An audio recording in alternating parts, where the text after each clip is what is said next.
Chapter of the book opens with an Aesop fable. The book begins with the Aesop fable, The Riddle of the Will. For 5 to 7 minutes tonight, 5 to 7 minute speech tonight fulfills project number 4 of the Advanced Manual, Entertaining Speaking. Let us welcome Betsy Kruger.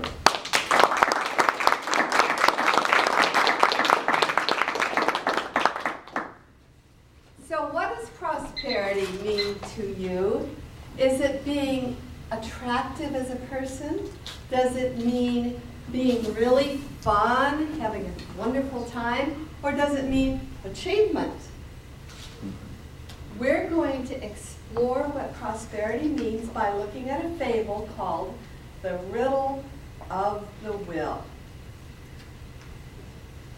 Aesop was a slave on a Greek island 400 years before Christ was born. And his fables are so delightful that they're told and retold many times. There was once upon a time a rich man in Athens. His family consisted of his wife and 3, well, they weren't lovely daughters. The first one was lovely. Bonnie, lovely. She was so attractive. She loved compliments and jewelry and fine clothing. She loved to be pampered. She was such a coquette. She would ensnare the men with her charms. Now the second daughter for sure was not lovely. Marty wanted to be successful. She thrived on work. She loved to work with her hands and raise crops and animals. She took such pride in her achievements. The third daughter, oh boy, she was Tipper, and she loved fun and wine in particular. She loved exploring the wine cellar of the old mansion and just conviviality with her friends. That was Tipper. Well, as most fathers do, eventually her father died. And he had planned ahead with his will on what to do with his inheritance. He appointed his wife in charge, and the will had 3 requirements. 1, you have to split the property equally. 2, each daughter must not enjoy the inheritance. And 3, when the daughter ceases to own the property, the daughter would have to give a fortune to the mother. Well, the mother didn't know what this meant. How could she fulfill the requirements of the will? So she went to the lawyer. The lawyer didn't know either. So she went to a wise man. He wasn't wise enough. So then she opened it up to all the free people of Athens. How can I fulfill the requirements of my will? They didn't know either. So she decided to give Bonnie, the beautiful daughter, the jewelry.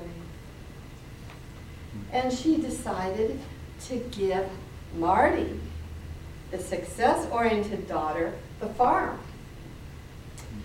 And she decided to give Tipper the wine cellar in the old mansion.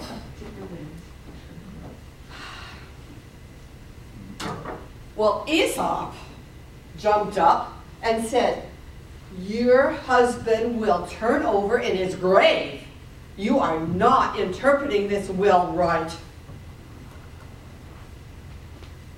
Now I ask you, people of Athens, what is a mother to do?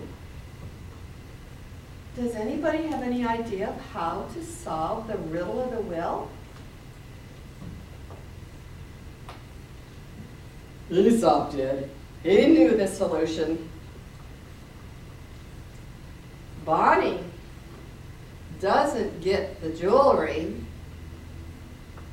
She gets the farm. She doesn't want to farm. She doesn't want to work. And Marty doesn't get the farm.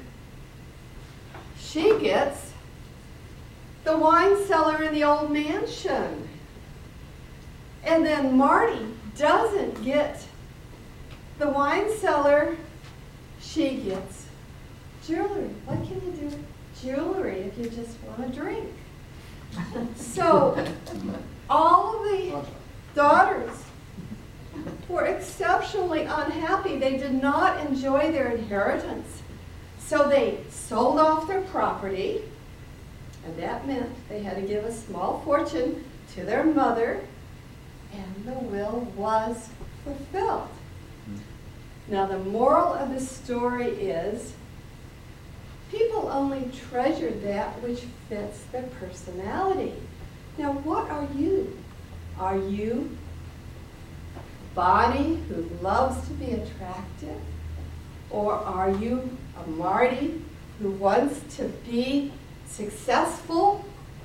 Or are you Tipper who just likes to drink?